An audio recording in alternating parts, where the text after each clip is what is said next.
கிடையாது. என்னங்க அப்படின்னா சுசீந்திரன் சார் படம் கூப்பிட்டாரு, வந்துட்டேன். அவ்வளோதான், அவ்வளோ தூரம் என் மேலே வந்து நம்பிக்கை, அன்பு. 2K என்ன 2K லவ் ஸ்டோரி டைட்டில் சொல்லுங்க பார்க்கலாம். நீங்கள் சொல்லுங்க 2K லவ் ஸ்டோரி சொல்லுங்க சார். நீங்கள் அவ்வளோ இங்கிலீஷில் போட எனக்கு தெரியாது சார். 2K லவ் ஸ்டோரி நான் கேட்டேன் முதல்ல. 2K லவ் டுடேன்னு ஏதோ 2K லவ் டுடேலாம் வரல, வெறும் லவ் டுடே மட்டும்தான் வந்திருக்கு. அதான் 2K லவ் ஸ்டோரின்னு சொல்லி எனக்கு வந்து தெரியாது. நீங்கள் கூப்பிட்டீங்கன்னு வந்து நடித்தேன். ஆனந்து சொல்லலையாடா நீ? எங்க ஆனந்து? வீடியோ எடுத்துட்டு இருக்கியா? ஆமாடா, ரொம்ப முக்கியம் அது. கண்டிப்பா தெரியாது சார். தெரியாம வந்ததானே என் மேல நீங்க வச்சிருக்க அன்பு, என் மேல வச்சிருக்கக்கூடிய அந்த நம்பிக்கை. லவ்வினே முதல் படம் நடிக்க வச்சிங்க, அதுக்கு ஒரு 2வது படம் நடிக்க வச்சதுல வந்து எனக்கு ரொம்ப சந்தோஷமா இருக்கு சார். ஓகேண்ணே, ஓகேண்ணே.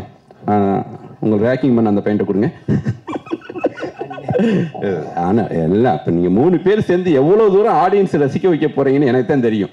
ஸோ முருகானந்தம் வந்து அசன்டேட்டா இருக்கும்போது இருந்து பழக்கம். அவர் சொல்லுவாரு, நம்ம 2 பேரும் அந்த காவேரி கார்னர் கிராஸ் பண்ணும்போது பார்த்துட்டே இருப்பேன் சார். ஒரு 3 டைம் கிராஸ் பண்ணணும்னு நினைக்கிறேன்.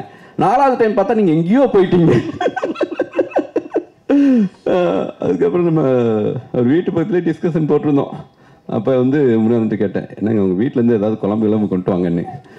கொண்டு வரேன் சார். என்னங்க நானும் யார்ட்டையும் வந்து வீட்டுக்கு சாப்பிட வரேன்னு கூட சொல்ல மாட்டேங்க. என்னதான் கூப்பிடுவாங்க, நான் பரவாயில்லைங்கன்னு சொல்லுவேன். நான் சாப்பிட வர்றேங்கன்னு சொன்னாலும் கூப்பிட மாட்டேங்கிறேன்னு கேட்பேன். இல்லை சார், அதுக்கு ஒரு காரணம் இருக்குது சார். என்ன காரணமாக இருக்குன்னு சொல்லி அப்படியே விட்டுட்டேன். சரி, ஃபர்ஸ்ட் அந்த காரணத்தை சொல்லிடுங்க. அந்த நீங்கள் ஏன் வீட்டுக்கு என்ன சாப்பிட கூப்பிடலின்னு காரணத்தை சொல்லிடுங்க. அதுக்கப்புறம் படத்தை பற்றி பேசுவோம். எல்லாருக்கும் வணக்கம்.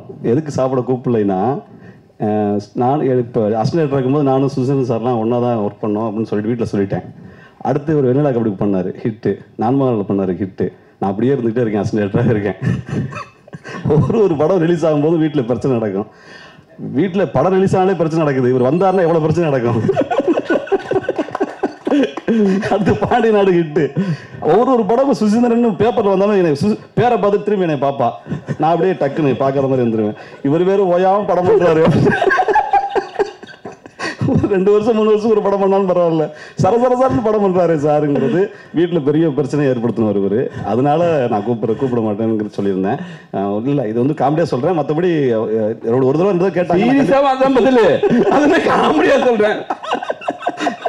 கண்டிப்பா சார். இல்லை சார், அது வீட்டில் கூட சொல்லுவாங்க, நீ யாரை பார்த்து வேகமா நீ படம் பண்ணணும் அப்படின்னு தெரிஞ்சுங்கன்னா சுசீந்திரன் சாரை பாரு, 1-2வது பண்ணியா அப்படின்னு பாரு. அந்த அளவுக்கு எனக்கு வந்து ஒரு மறைமுகமாக என்னோட நண்பராக இருந்தாலும் என்னோட ஒரு குருநாதர் மாதிரி தான் அவர். இந்த படத்தில் நான் நடிக்கிற ரொம்ப சந்தோஷப்படுறேன். ரொம்ப நீ கூப்பிட மகிழ்ச்சி சார். இது மட்டும் சொல்லிடுறேன். இவர் சார் இப்போ நான் வந்து இறங்கியாச்சு, ஒரு கோயம்புத்தூர் இறங்குறேன். மேனேஜர் ஃபோன் பண்ணார், 7 மணிக்கு ரெடியாக இருங்க சார் அப்படின்னு. சரி ஓகே, 7 மணிக்கு நான் வந்து ரெடியாக இருந்தேன். எங்கே இருக்கீங்க அப்படின்னு. ரெடியாக இருக்கேன் சார். ரெடினா ஸ்பாட்டில் காணாமே அப்படின்னு. இல்லை சார், நான் ரூமில் ரெடியாக இருக்கேன். ஐயோ நீங்கள் ஸ்பாட்லேயே ரெடியாக இருக்கணும் அப்படின்னாரு. ஐயோ 7 மணி சார், சரச்சான 7:15 வந்து நின்று பார்த்தா 7:15 உள்ளே பார்த்தா பரபரப்பாக இருக்குது, ஆக்ஷன் சவுண்டு கேட்குது. என்னங்க அப்படின்னு. ஏங்க 6:30 ரெடியாகி போயிட்டு இருக்கேன், ஒரு சீன் முடிச்சாச்சு அப்படின்னு. ஐயோ ஓடி வந்தால் கேமரா மேலே உட்காந்துருக்காரு. அந்தளவு காலையில் ஒரு 7 மணி 6:30 7 மணிக்கெலாம் ஷாட் வச்சு அதுலேயும் பார்த்தேன். இப்போ இந்த விஷயத்தை வெளியில் சொன்னாலும் வீட்டில் பிரச்சனை வரும். பாரு எத்தனை மணிக்கு எந்திரிக்கிறாருன்னு. அந்த மாதிரி ஃபஸ்ட்டு போனவொடனே பயங்கர விறுவிறுவிறு நடந்துச்சு. முதல்ல அது வாழ்த்துக்கள் சார். Thank you sir. உங்ககிட்ட ஒரு கொஸ்டின். சொல்லுங்க. டைரக்டர் ஒரு சீக்ரெட் சொன்னாங்க. 10 டேஸா ஒர்க் பண்ண எங்களாலே ஃபைண்ட் அவுட் பண்ண முடியல முருகானந்தம் சார். உங்களுக்கு விக்ன்றதை எப்படி சார் மெயின்டைன் பண்றீங்க? சத்தியமா விக் இல்லங்க, உண்மையான முடியுங்க. ஆனா முடி பிடிச்சிடுங்க. இந்த வருங்க சொன்ன எழுதுறாரு பாருங்க. எவ்வளவு கொலவரி இருக்கு உள்ளுக்குள்ள. மெதுவாக பரவாயில்ல, கொஞ்சம் வேகமாவே எது சொன்னாலும் செஞ்சிருவாப்புல. நல்ல வேலை. ஆனா சட்டையை காட்டி விட்டுருவாப்புல. இது ஷூட்டிங் ஸ்பாட்ல கூட நடந்துச்சு சார். ஏதாவது சட்டை கழட்டி விட்டா நானும் சிங்கப்பூர் எல்லாம் 3 பேரும் இருப்போம்ல, ஏதாவது ஒன்று சொல்லுவோம். சொல்லிட்டு அண்ணே அதை சொல்லிருந்தேன், ரொம்ப நேரமா பேசி நீங்க சொல்லியிருப்பீங்க, பண்ணி பார்த்துங்கன்னு. கட்டேசா எதை சொல்லக்கூடாதுன்னு கரெக்டாக சொல்லுவாப்புல. அதை அண்ணே எதை சொல்லக்கூடாதுன்னே. அதனால இப்போ என்ன நான் என்ன சொன்னேன், சிங்கப்பூர் என்ன சொன்னேன்னா, அண்ணே அதை சொல்லுங்கன்னு சொல்லுங்க, அப்போ சொல்லாம இருந்துருவாரு. அண்ணே சொல்லிருக்க அப்படி சொல்லாம இருந்துருவாரு. சூப்பரா இப்படி இவரு விட்டாருன்னா மொத்த மறுபடியும் ஒன்றுவாரு. ஸோ 2K லவ் ஸ்டோரியில் நிறைய யங்ஸ்டர்ஸோட நடிச்சிருக்கீங்க. இல்லை நீங்கள் யங்ஸ்டர் தான். ஆமாம்மா, என்ன கூச்சப்படாம ஆமான்ட்டு 70s தானே நீங்கள்? 90s கதாபாத்திரத்தை தான் இவர் நடிக்க கூப்பிட்டேன். அப்புறம் வந்து ஒரு டேட் பிரச்சனைனால வந்து அப்புறம் சிங்கமணி காம்பினேஷனில் வந்துட்டாரு. அந்த 90s வந்து ஆண்டனி பாக்கியராஜ் அவர் மறுபடியும் மேடை கூப்பிட்றேன். சரி, 2K லவ் ஸ்டோரியில் நிறைய பொண்ணுங்களை பார்த்துருப்பீங்க, நிறைய பசங்களை பார்த்துருப்பீங்க. அதில் உங்களுக்கு பிடிச்ச பொண்ணு யாரு? உங்கள் ஒய்ஃபுக்கு சொல்ல மாட்டேன், சொல்லுங்க. எல்லாருமே நல்லா இருந்தாங்க சார். தனிப்பட்ட மாதிரி இது வேற மறுபடியும் பிரச்சனை பாருங்க. ஏதாவது குடும்பத்தில் பிரச்சனை பண்ற மாதிரியே கேள்விகள் இருக்கு. அது தனியா பசங்களை சொன்னா கூட சொல்லிடலாம், பொண்ணுங்க தனியா கேட்டா கூட சொல்லி வராமா அவரு? இடையில இது அது ஞாபகம் வருது சார். போய் எடுக்கிறாங்க சார்ட்டு. ஃபர்ஸ்ட் ஷாட் சார் வந்து எடுத்துட்டு, முருகானந்தம் நீங்கள் ராமநாதபுரம் மதுரை மாதிரி பேசுறீங்க, கொஞ்சம் கோயம்புத்தூர் பாசை வரணும் அப்படின்னாங்க.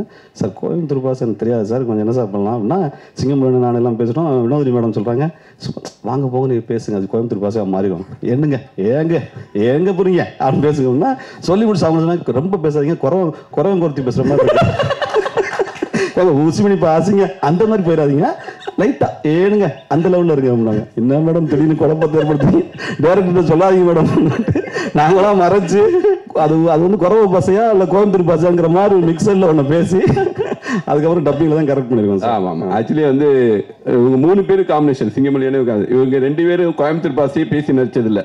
சிங்கமொழியன்னு முருகானந்தம் அண்ணனுக்கு வந்து 4 பேர் பாசையை தவிர எதுவும் தெரியாது. நம்ம ஏஐ வந்திருக்காங்களாடா சரியா வரலையா?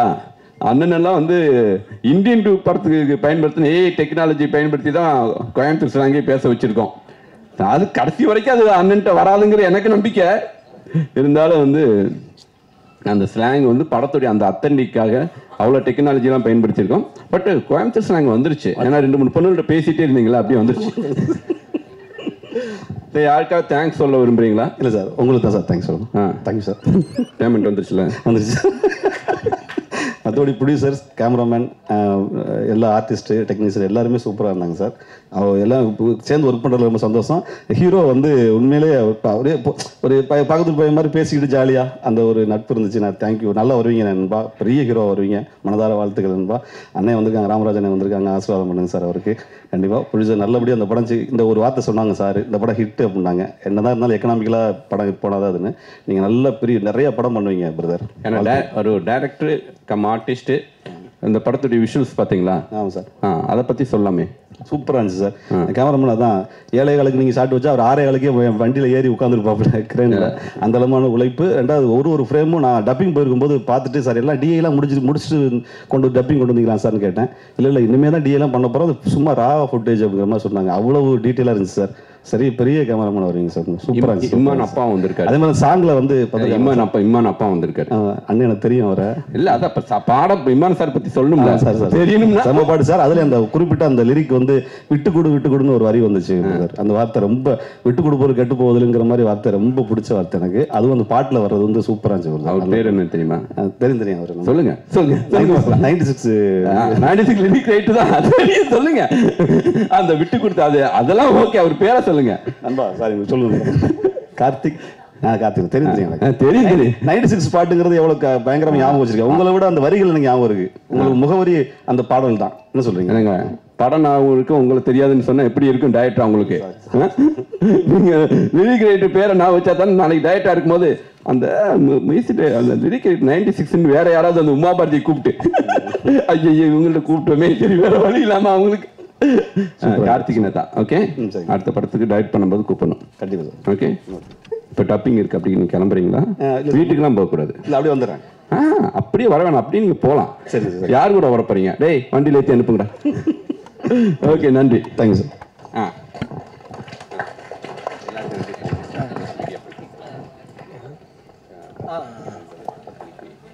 பத்திரிகை நண்பர்கள் எல்லாருக்குமே ரொம்ப நன்றி. இதில் வந்து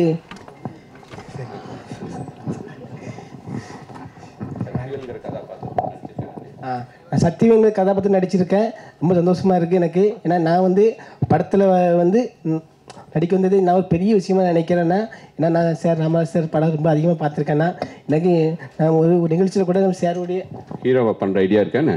இல்லை, காமெடியாக சார் வேஷம் ஒன்று போட்டிருக்கேன். அதில் எனக்கு ரொம்ப ஒரு வரவேற்பு கிடைச்சிச்சு. எனக்கு அது சந்தோஷமாக இருந்துச்சு. எல்லா நடிகர்களுக்கும் வாழ்த்து.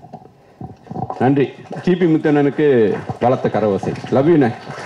ஆனால் நீங்களும் டப்பிங் போகலாம்ண்ணே. வண்டியில் எடுத்துங்கடா. அனுஸ்ரீ மேடை கூப்பிட்றோம். வா வா வா வா வா. எங்கெங்கேயோ நம்மளை பிரமிக்கிற விஷயங்கள் நடக்கும் அப்படின்னா நான் நிறையா புதுமுகங்கள் நடிக்க வச்சுருக்கேன். இவங்க நிறையா இவங்க என்ன பண்ணியிருக்காங்க, என்ன நடித்தாங்களாம் தெரியாது. ஒரு ஆடிஷனுக்கு வந்தாங்க, ஆடிஷன் வீடியோ அனுப்பிச்சாங்க, ஓகே அப்படின்னு ஸ்பாட்டுக்கு வர சொல்லிட்டேன். எப்போயுமே எம்ஏல இருக்கக்கூடிய நம்பிக்கைகள் தான் ஆர்டிஸ்டே செலக்ட் பண்ணுவேன், நியூ கமர்ஸ் எல்லாம். ஆனால் இந்த பொண்ணு என்னை பிரமிக்க வச்சிருச்சு. என்னடா அவ்வளோ லென்த்து டயலாக்கை, ஏன்னா டயலாக் பேசுறது பெரிய விஷயம் கிடையாது, அந்த டயலாக் நடுவில் கரெக்டான ஸ்பாஸ் விட்டு அதோடைய ஸ்லாங்கு அதோடைய ரியாக்ஷன் வாங்கி அதை ரிப்ளை பண்ணுறதுக்குள்ள என்ன ஆச்சரியப்படுத்தினது வந்து அனுஸ்ரீ, அப்புறம் வந்து நிவேதா மேடைக்கு வாங்க. வீடியோ எடுத்துட்டு இருந்தீங்களா? ஸோ இவங்களும் வந்து நான் வந்து ஜஸ்ட் வந்து ஆடிஷன் பண்ணேன். பட் இவங்க ஸ்டார் திரைப்படத்தில் வந்து ஹீரோ சிஸ்டராக பண்ணியிருப்பாங்க. எனக்கு வந்து அந்த ஃபர்ஸ்ட் ஓகே டைலாக் கொடுத்துடலாம், அப்போ நம்ம கட் பண்ணி போய்க்கலாம் அப்படின்ட்டு. சார் ரெடியா, எது வரைக்கும் ரெடின்னு கேட்டேன். சார் அவங்க ஃபுல்லாகவே ரெடியா? ரொம்ப லென்த் டைலாக் ஆச்சே, சரி போவோம் அப்படின்னு போனால் என்னை வந்து நம்மளை அடிக்கடி வந்து சில விஷயங்கள் நம்மளை வந்து டக்குன்னு அந்த பிரமிக்க வைக்கிற விஷயம் நிவேதா பண்ணாங்க. அவ்வளோ அற்புதமான பெர்ஃபார்மர். சினிமா மேலே எங்கேயாவது சில பேர் தான் வந்து ரொம்ப பேஷனாக இருப்பாங்க. ஆனால் அவங்களுக்கும் கரெக்டான கான்டாக்ட் இல்லாமல் அவெல்லாம் கோபிச்செட்டிப்பாளையம் கோயம்புத்தூருக்கு போயிட்டு அந்த ஒரு சேனலில் வந்து நடிச்சுட்டு மறுபடியும் கோபிச்செட்டிப்பாளையமே போயிடுவான். ஆனால் அவளுக்கான அந்த ஸ்பேஸ் இருக்குதுங்களே, திறமையானவன் என்னைக்கா இருந்தாலும் முட்டி முளைச்சி வெளியே வந்துடுவாங்கிறதுக்கு இவங்க 2 பேர் நிச்சயமாக உதாரணம். கண்டிப்பாக ஒரு நாள் பெரிய ஆர்டிஸ்டாக வருவாங்க. ஓகே, படத்தை பற்றி பேசுங்க, என்னை பற்றி மட்டும் பேசக்கூடாது, எனக்கு சர்டிஃபிகேட் வேண்டாம். ஸோ இங்கே வந்திருந்த ப்ரெஸ் மீடியா எல்லாத்துக்கும் ரொம்ப நன்றி. அண்ட் சாரை பற்றி பேசக்கூடாதா? லைக் ஒரே ஒரு விஷயம் என்னென்னா, எனக்கு செட்டில் வந்து ஒரு நேஷ்னல் அவார்டு வாங்கின டைரக்டர் வந்து என் பேர் சொல்லி கூப்பிடுறாரு அப்படிங்கிறது எனக்கு வந்து ரொம்ப பெரிய விஷயமா இருந்தது. லைக் அனு இந்த சைடு வா, அனு இந்த சைடு போ, அனு பக்கத்தில் இருந்த பொண்ணு அப்படின்னு அட்ரஸ் பண்ணுறதே வந்து எனக்கு லைக் ரொம்ப பெரிய விஷயமா இருந்தது. ரொம்ப நன்றி எல்லாத்துக்கும், ரொம்ப தேங்க்ஸ். உங்கள் கோ ஆர்டிஸ்ட்டு ஃபோன்லேயே லவ் பண்ணீங்க. ஏன்னா இவங்களுக்கு கதைப்படியே 2 பேருக்கு 10 வயசு வித்தியாசம், அத்தை பொண்ணு அவரு. ஸோ இவங்க 2 பேருக்குள்ளேயும் வந்து ஒரு அற்புதமான லவ் இருக்கும். இதுக்குள்ள பெஸ்டின்னு ஒருத்தன் வந்து உட்காந்துக்குவான் வேற, அவங்கிற அந்த பெஸ்டி செல்வா வாடா டே. இவங்க 2 பேர்த்தையும் டார்ச்சர் பண்ணவன் தான். ஸோ இவனுக்கு தெரியாது, படம் ஃபுல்லாக டைலாக்கே இருக்காது, நம்ம ஏதோ ஒரு சின்ன கேரக்டர்னு. ஆனால் படம் ஃபுல்லாக ஹீரோ பேர் ஆடியன்ஸ் நினைக்கிறானுங்களோ இல்லை, இவன் பேர் வந்து வினோத்துங்கிற கேரக்டர் அவ்வளோ ரிஜிஸ்டர் ஆயிரும். படம் ஃபுல்லாக வினோத் அந்த மாடுலேஷன் சொல்லிக்காமீங்க. வினோத் ஒவ்வொரு முறையும் அந்த ஒரு லவர்ஸ்குள்ள இருக்கக்கூடிய அந்த பெஸ்டி மேலே இருக்கக்கூடிய கோவத்தை அழகாக ப்ரெசன்ட் பண்ணியிருப்பாரு. பேசலாம், படத்தை பற்றி பேசுங்க. கடவுளுக்கு நன்றி. 2வது வேண்டாம் நன்றி நீயே வச்சுக்க. சந்தோஷமா பேசு, என்ஜாய் பண்ணி பேசு, அப்பா அம்மா பற்றி பேசு, நீ யாருங்கிறத சொல்லு. இத்தனை கேமரா இருக்கு, மேடையை பயன்படுத்திக்க. நான் கோயம்புத்தூரில் இருக்கேன், என் பேர் செல்வா. சார் நான் உங்களை பற்றி சொல்லி தான் சார், சொல்லு. சுசி சாரை பற்றி சொல்லணுன்னா அனு சொன்ன மாதிரி தான். ஃபஸ்ட்டு மானிட்டில் உட்காந்துட்டு செல்வா கொஞ்சம் நேரம் பாருங்க அப்படி நான் வந்து உட்காருங்க அப்படிங்கும்போது எனக்குலாம் அப்படி பேன் உட்காந்துருக்கேன். என்னடா அது சார் நேஷ்னல் அவார்டு டைரக்டர் நம்மளை பேர் சொல்லி கூப்பிட்றாங்க அப்படின்னு சொல்லிட்டு, சார் இப்பயும் நான் ஓரமாக தான் சார் உட்காந்துருந்தேன், டக்குன்னு ஏற்றி விட்டீங்க. 3 பேர் சம்மந்தப்பட்ட 3 பேர் வர வேணாமா? ஆமாம் சார், ரொம்ப நன்றி சார். உங்கள் படத்தில் நான் வந்து உங்கள் படத்துக்கு டிக்கெட் கிடைக்குதுன்னு பார்க்குறதே எனக்கு பெரிய விஷயம். இந்த படம் கண்டிப்பாக பாரு, நீ நடிச்சிருக்க சார். கண்டிப்பாக சார், கண்டிப்பாக சார். நீவாதாட்ட கொடு. ரொம்ப நன்றி சார். கண்டிப்பாக நேஷனல் அவார்டு கிடைக்கும், இந்த படத்தில் கிடைக்காது. இப்போ நீங்கள் பேசுங்க. நான் அவ்வளோ பெரிய கதாபாத்திரம் அடுத்த படத்தில் நான் தரேன். First of all thank you sir. நீங்கள் வந்து என்னை கூப்பிட்டு கதை சொன்னப்போ நான் வந்து யோசிச்சுட்டு இருந்தேன், ஃபஸ்ட்டு செலக்ட் பண்ணுவாரா மாட்டாரா அப்படின்னு சொல்லிட்டு. அதுக்கப்புறம் வீட்டுக்கு போனதுக்கப்புறம் எனக்கு கொஞ்ச நாள் கழிச்சு தான் கால் வந்துச்சு, இந்த மாதிரி படத்தில் நீங்கள் பண்ணுறீங்க ஒரு கேரக்டர் அப்படின்னு. எனக்கு ரொம்ப சந்தோஷமாக இருந்துச்சு. ஏன்னா என் ஃப்ரெண்டு சொல்லி தான், எப்படி சொல்கிறேன்னா, இவர் படம் பார்த்துருக்கேன், இது பண்ணியிருக்கேன், ஆனால் இவரை பர்சனாக ஆஃப் த ஸ்க்ரீன் இவர் எப்படி இருப்பார் அப்படின்னு என் ஃப்ரெண்டு சொல்லி தான் நான் கேள்விப்பட்டிருக்கேன். யார் இந்த friend? So no sir, no மீடியம்ல அதான் சொல்லக்கூடாது. இல்லை சார், நிஜமாலுமே ஒரு ஜஸ்ட் ஃப்ரெண்ட் தான். ஓகே. ஆக்சுவலி அவங்க வந்து சினிமாவில் ரொம்ப பேஷன் இருக்கிற ஆள். அவங்க உங்கள மாதிரி. வந்துட்டு ஒரு டேரக்டரும் அவங்கள பற்றி வந்துட்டு ஆன் த ஸ்க்ரீன் இல்லாமல் ஆஃப் த ஸ்க்ரீனும் ஆஃப் தெரிஞ்சு ஸ்க்ரீன் என்ன சொன்னாங்க எனக்கே தெரியாது, சொல்லுங்க பார்க்கலாம். நல்லவர் வல்லவர். நான் உங்களுக்கோட தனியாக சொல்கிறேன். ஓகே, ஃபஸ்ட்டு உங்களுக்கு தேங்க்யூ சார் என்ன செலக்ட் பண்ணதுக்கு.